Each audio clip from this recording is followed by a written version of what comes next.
اور جلدی نہ کریں کہ مجھے بھی جا کے وہ جوائن کرنی ہے وہ ساری باتیں.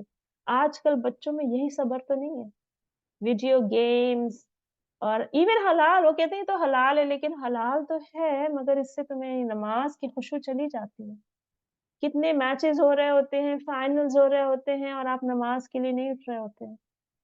آپ کے گھر کوئی آ رہا ہے، دعوت ہو رہی ہے تو آپ کی نماز ڈسٹرب ہو جاتی ہے. بچوں کی طرف سے اکثر ہوتی ہے توجہ، لیکن ایک چیز کا خیال رکھیں، چھوٹے بچے ہیں، ہماری اکثر خشوع و خضوع میں کمی آ جاتی، اس کی پکڑ اللہ کے یہاں نہیں. جس چیز کے لیے آپ ذمہ دار نہیں ہیں، اس کی پکڑ بھی اللہ کے یہاں نہیں ہے. اکثر مسجدوں میں بچے شور کرتے ہیں تو لوگ ناراض ہوتے ہیں کہ بچے شور کر رہے ہیں، میری نماز ڈسٹرب. اللہ اس کے لیے آپ کو نہیں پکڑے گا کیونکہ ان کا بچوں کے اوپر آپ کا اقتدار نہیں ہے. اگر ہو بھی گئی تو اللہ اجر دینے والا ہے نا، اجر تو اللہ کے ہاتھ میں. آپ کوئی ایسا کام نہ کریں جس کی وجہ سے، اگر آپ کا بچہ چھوٹا ہے، آپ کو چھوٹی نماز پڑھنی پڑ رہی ہے، کوئی حرج نہیں ہے. اللہ اس کا ملٹیپلائڈ اجر دے گا. کئی گنا زیادہ کوانٹٹی اینڈ کوالٹی دونوں کے اجر میں اللہ اضافہ کرتا ہے نیکیوں میں. یہ فرق ہے. نیکیوں کا جو اجر ہے وہ کوانٹیٹیولی یعنی اس کی مقدار بھی زیادہ ہوتی ہے اور اس کی کوالٹی بھی بہت زیادہ ہو سکتی ہے، ڈیپینڈنگ کہ انسان نے کس نیت سے نیکی کی ہے. یعنی ایک نیکی کا 10 گنا منیمم، اس سے کہیں زیادہ 700 گنا اور کہیں بے حساب اجر ہے. اور اس کی خاصیت میں بھی، اس کی کوالٹی میں بھی، اس کی صفات میں بھی بہت زیادہ اجر ہے، ڈیپینڈنگ کہ آپ کی نیت کیا تھی. لیکن بدی جو ہوتی ہے، گناہ جو ہوتے ہیں، اس کی کوانٹٹی میں اللہ اضافہ نہیں کرتا. ایک گناہ کا ایک ہی بدلہ ہے، گناہ کا سزا ہے، لیکن اس کی کوانٹٹی یعنی کوالٹی میں اضافہ ہو سکتا ہے. عذاب علیم ہو سکتا ہے، عذاب مہین ہو سکتا ہے، عذاب عظیم ہو سکتا ہے. یعنی اتنا زیادہ اس کو بڑھا کرا کے اللہ تعالیٰ محسوس کرا سکتا ہے. یہ فرق ہوتا ہے. اللہ کی رحمت ہے کہ اللہ تعالیٰ نیکیوں میں بہت زیادہ اس کی کوانٹٹی بڑھا کے دیتا ہے، لیکن بدی میں اس کی کوانٹٹی نہیں یعنی نمبر میں اضافہ نہیں کرتا. ایک گناہ کا ایک ہی وہ ہے. رمضان ایک پریکٹس ہے کہ ہم گناہوں سے بچتے ہیں. سب سے پہلے نماز، اس کے بعد گناہوں سے بچنے میں بھی بہت صبر چاہیے. یہ سیکنڈ لیول کا. اس میں کیا ہے کہ لیول تو خیر یہ بھی بہت بڑا ہے کیونکہ گناہوں سے بچنا سب سے پہلے ضروری ہے. آپ نے نیکیاں بہت کی لیکن میجر سن بھی کر لیا اور آپ نے توبہ نہیں کری اور یا اللہ نے معاف نہیں کیا تو وہ سبب بن جائے گا انسان کا دوزخ میں جانے سے. تو سب سے اول کیا ہے؟ اپنے آپ کو گناہوں سے روکنا سب سے اول ہے. اگر اس کے بعد کسی کی صرف فرض عبادت بھی اللہ نے قبول کر لی تو وہ پھر نجات کا ذریعہ ہو جاتی ہے. گناہوں سے بچنا میں صبر سے ہی ہے. یہ بھی بہت بڑے صبر کی ضرورت ہے اس وقت. یعنی آپ کے سامنے کوئی خواہش آپ کی ہو رہی ہے کہ آپ کوئی چیز دیکھیں، کچھ کام کرے، کسی طرف رجوع ہوتا ہے انسان اور پھر اپنی نفس کو روک لیتا ہے اللہ کی خاطر. یعنی یوسف علیہ السلام سے بڑھ کر اس کا کوئی اگزامپل ہو سکتا ہے کہ ہر اس وقت جب عزیز کی بیوی نے اپنے آپ کو ان کے سامنے پیش کیا تو کوئی ایسا دنیا کا شخص نہیں تھا جس کو معلوم ہو سکتا تھا کہ اس کمرے میں کیا ہوا. وہ ان کے غلام تھے، اس کمرے میں آتے جاتے تھے تنہا، وہاں کوئی تھا نہیں، کوئی دیکھنے والا نہیں تھا. کس چیز نے ان کو اس چیز سے روکا اور وہ اس کو ہاتھ چھڑا کے بھاگے؟ تقویٰ. تقویٰ ہی ہے جو انسان کو گناہوں سے بچاتا ہے اور اس کے لیے بہت صبر کی ضرورت ہے. بس ایک بار کر لیں. انسان سوچتا ہے اچھا چلو ابھی کر لیں، ابھی تو حج پہ جانا ہی ہے، یا ابھی کر لیتے ہیں پھر کل سے نہیں کریں گے، یا کل سے ہم توبہ کریں گے. یہ سب چیزیں شیطان کا وہ ہوتی ہیں. اور سب سے حج کو ٹالنا نہیں چاہیے یہ سوچ کے کہ حج کے بعد تو ہم یہ کر نہیں پائیں گے تو سارے گناہ اس سے پہلے کر لیں. بعض لوگوں کا یہ بھی ایک امپریشن ہوتا ہے. یہ بھی اللہ کی یعنی آپ اللہ کی صفات کو نہیں جانتے اس کا مطلب. تو اس میں بھی صبر چاہیے. یہ تیسرا جو ہے وہ آخری درجے کا صبر ہوتا ہے، مصیبت پڑنے پہ اللہ کی رضا سے راضی رہنا. یہ تو at the end of the day وقت کے ساتھ لوگوں کے اندر آ ہی جاتا ہے. حالانکہ سب سے افضل صبر اس وقت کیا ہے کہ جب مصیبت کی خبر سنے